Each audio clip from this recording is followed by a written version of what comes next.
18 लोग जो जिनका ताल्लुक पीटीआई से था उनके रिजेक्ट हुए, तो उसके मुकाबले में एक नून लीग का ऐसा है जिसके रिजेक्ट हुए हों। तो ऐसी मिसाल माजी में नहीं मिलती। रिजेक्ट होते थे, भी रिजेक्ट हो गए। माजी में रिजेक्ट होते थे 10-12%, लेकिन वो एक पार्टी की इतनी बड़ी तादाद में रिजेक्ट नहीं होते थे जितने इस दफ़ा हुए। थोड़ा बहुत तो डिसएडवांटेज होगा, क्योंकि एक तो जो उनके सपोर्टर्स हैं उनका थोड़ा सा मोरल डाउन होगा। लेकिन ये कि आजकल आपको पता है कि ये मोबाइल फ़ोन का भी आप जिक्र कर रहे थे, सिम मुफ्त मिल जाती है। तो देहात तक में मैं दूर दराज इलाकों में जाता हूँ तो वहाँ पे लोग टिकटॉक देख रहे होते हैं और मुख्तलिफ सोशल मीडिया प्लेटफॉर्म्स देख रहे होते हैं। तो अब ये नहीं है कि बल्ले की जगह कोई और निशान हो जाए तो लोगों को पता नहीं आसानी से चलेगा। हमारे साथ मौजूद है सीनियर तज्जियाकार हैं अदनान आदिल साहब। वेलकम टू सुनो पाकिस्तान। अदनान साहब, कैसे हैं आप?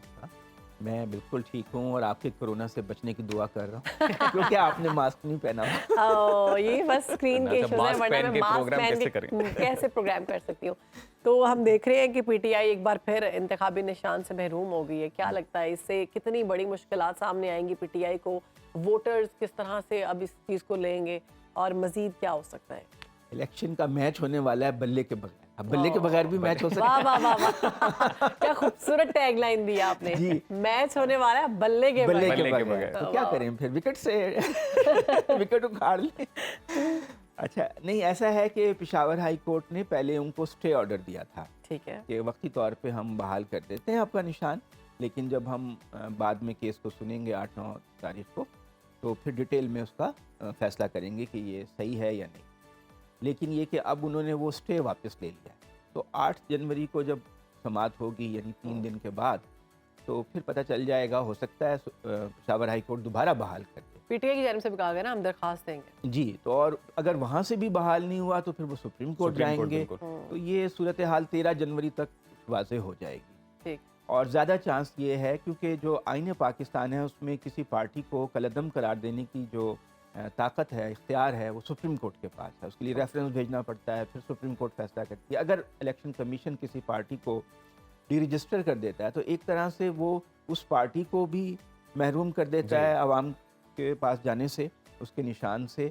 और वो जो लोग उसके वोटर्स हैं, जो 1.5-2 करोड़ वोटर्स थे उनके पिछले इलेक्शन में, 2.25 करोड़ के करीब, उनको भी महरूम कर दिया जाएगा एक लिहाज से कि वो अपनी चॉइस के मुताबिक वोट किसी पार्टी को दें या ना दें। तो अब ये है कि एक ऑप्शन उनके पास है कि अगर फ़र्ज़ करें कि लीगल बैटल वो हार जाते हैं तो जो 3 छोटी पार्टियां उनकी इत्तेहादी हैं, एक तो हामिद साहबजादा हामिद रज़ा की पार्टी है, एक जो है मौलाना शिरानी की पार्टी है, एक राजा नासिर अब्बास की वहदतुल मुस्लिम। तो उनमें से किसी एक पार्टी के निशान के ऊपर भी अपने कैंडिडेट्स फील्ड कर सकते हैं। ये उनका प्लान बी है कि वो किसी छोटी पार्टी जो उनके इत्तेहादी हैं उसके निशान पे अपने उम्मीदवारों को कहेंगे कि आप अदनान साहब, अगर सुप्रीम कोर्ट भी इलेक्शन कमीशन का फैसला मफरूज़े के तौर पर बात करें तो अगर वो बहाल रखती हैं और बल्ले के निशान से महरूम हो जाए पीटीआई, तो आपको क्या लगता है इसका एडवांटेज होगा डिसएडवांटेज होगा पीटीआई? थोड़ा बहुत तो डिसएडवांटेज होगा, क्योंकि एक तो जो उनके सपोर्टर्स हैं उनका थोड़ा सा मोरल डाउन होगा। लेकिन ये कि आजकल आपको पता है कि ये मोबाइल फ़ोन का भी आप जिक्र कर रहे थे, सिम मुफ्त मिल जाती है। तो देहात तक में मैं दूर दराज इलाकों में जाता हूँ तो वहाँ पे लोग टिकटॉक देख रहे होते हैं और मुख्तलिफ सोशल मीडिया प्लेटफॉर्म्स देख रहे होते हैं। तो अब ये नहीं है कि बल्ले की जगह कोई और निशान हो जाए तो लोगों को पता नहीं आसानी से चलेगा, तो बहुत तेज़ी से बात फैल जाएगी। लेकिन अदनान साहब बड़े सादा लॉ इंसान होते हैं, जितने भी लोग हैं उन्होंने जो पसंद करते हैं मानिए पीटीआई को, अब वो उनको पता है कि इसका निशान बल्ले का ही है। हाँ। अब उनको नहीं बताने वाला भी कोई नहीं है कि भाई निशान चेंज हो गया, तो इससे फर्क तो पड़ सकता है। जी मैंने कहा ना, थोड़ा बहुत तो फर्क पड़ेगा। और आप जैसे सादा लॉ भी होते हैं बहुत सियालकोट के दूर दराज इलाकों में। तो बहरहाल लेकिन ये कि इतना ज़्यादा नहीं, लेकिन फ़र्क पड़ेगा। और ये कोई अच्छी बात नहीं है कि एक मुल्क की बड़ी पार्टी को आप इस तरह मैदान से आउट कर दें।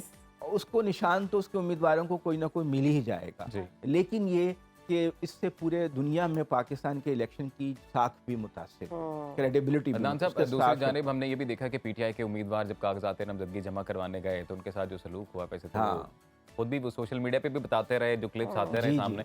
और ये कहिएगा कि ये मामला सुप्रीम कोर्ट में भी, तो सुप्रीम कोर्ट ने कहा है कि जी जबरी गुमशुदगी के जो मामलात हुए हैं, अगर तो हुए हैं, या कागजात नामजदगी अगर छीने गए तो उसके सबूत लेकर आए जाएं। تو پی ٹی آئی کے پاس ہے کوئی ایسا ان کے وکیل جو ہیں ابتدائی سماج ہوتی ہے بہت چھوٹی سی ہوتی ہے، اس میں انہوں نے کہا میں نے ویڈیوز اور ثبوت ساتھ منسلک کیے ہیں، انہوں نے آئی جی پنجاب اور چیف سیکریٹری سے رپورٹ مانگ لی ہے، لیکن مجھے لگتا ہے کہ یہ صرف گونگلوں سے مٹی جھاڑنے والا کام ہوگا، خط و کتابت ہوگی، وہ کہیں گے نہیں جی ہم تو تمام قانونی طریقے سے، اصل میں قانون میں گرے ایریاز بہت ہوتے ہیں، صحیح. تو ان گرے ایریاز کا انتظامیہ فائدہ اٹھا رہی ہے، انتظامیہ ڈٹرمنڈ ہے، پہلے تو لگتا تھا کہ شاید بانی پی ٹی آئی کو مائنس کرنا ہے، لیکن اب لگ رہا ہے کہ شاید پوری پی ٹی آئی کو یا تو مائنس کرنا ہے یا اس کا زور اتنا توڑنا ہے کہ اس کی سیٹیں جو ہیں بہت کم رہ جائیں، وہ اکثریت حاصل نہ کر سکے. تو آپ نے دیکھا کاغذات چھینے گئے، لوگوں کو اٹھایا گیا، ان کے تصدیق کنندہ تجویز کنندہ کو اٹھایا گیا، جس کے کاغذات جمع ہو گئے اس کے اوپر کرپشن کے کیسز، کئی ایسے کیسز ہیں جن میں ہم نے دیکھا کہ ان کے اوپر مقدمے درج ہو گئے، پھر ان کے کاغذات ہول سیل ریجیکٹ ہو گئے، یعنی نون لیگ کے 21 ریجیکٹ ہوئے ہیں، ان کے 381، 1:18 کی ریشو ہے. تو 18 لوگ جو جن کا تعلق پی ٹی آئی سے تھا ان کے ریجیکٹ ہوئے ہیں، تو اس کے مقابلے میں ایک نون لیگ کا ایسا ہے جس کے ریجیکٹ ہوئے ہوں. تو ایسی مثال ماضی میں نہیں ملتی، ریجیکٹ ہوتے تھے، ماضی میں ریجیکٹ ہوتے تھے 10-12%، لیکن وہ ایک پارٹی کے اتنی بڑی تعداد میں ریجیکٹ نہیں ہوتے تھے جتنے اس دفعہ ہوئے. لیکن ویسے وہ فاکن کی رپورٹ میں تو اوورال 2013 کے بتائے گئے نمبرز کہ تب سب سے زیادہ کاغذات نامزدگی ریجیکٹ ہوئے تھے، لیکن وہ ہوئے تھے صرف ایک پارٹی کے نہیں ہوئے تھے. اب یہ ہے کہ ایک پارٹی سے تعلق رکھنے والے لوگوں کے بہت زیادہ تعداد میں ہوئے ہیں، یہ فرق ہے بہت سبسٹانشل. چاہت فتح علی خان کے بھی ریجیکٹ ہو گئے.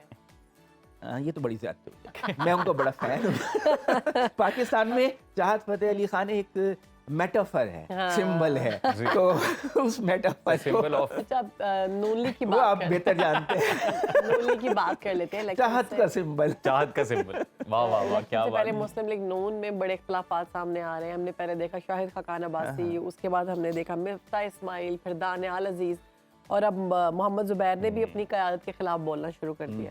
تو اس سے کوئی فرق پڑے گا؟ نہیں پڑتا. بڑی پارٹیوں میں جھگڑے ہوتے رہتے ہیں، جسے کہتے ہیں سوکھنے آپس میں لڑتی ہیں. تو حلوہ پتہ ہے، حلوہ تیار ہے، سب چاہتے ہیں کہ حلوے کا بڑا شیئر مجھے بھی ملے. اب کسی کو لگ رہا ہے کہ میرا حلوہ کوئی اور کھانے جا رہا ہے، تو وہ پھر دانیال صاحب کہہ رہے ہیں کہ میری جو قومی سیٹ کے نیچے پروونشل سیٹ ہے میرے بندے کو ملے. احسن اقبال یہاں کیوں گھس رہے ہیں؟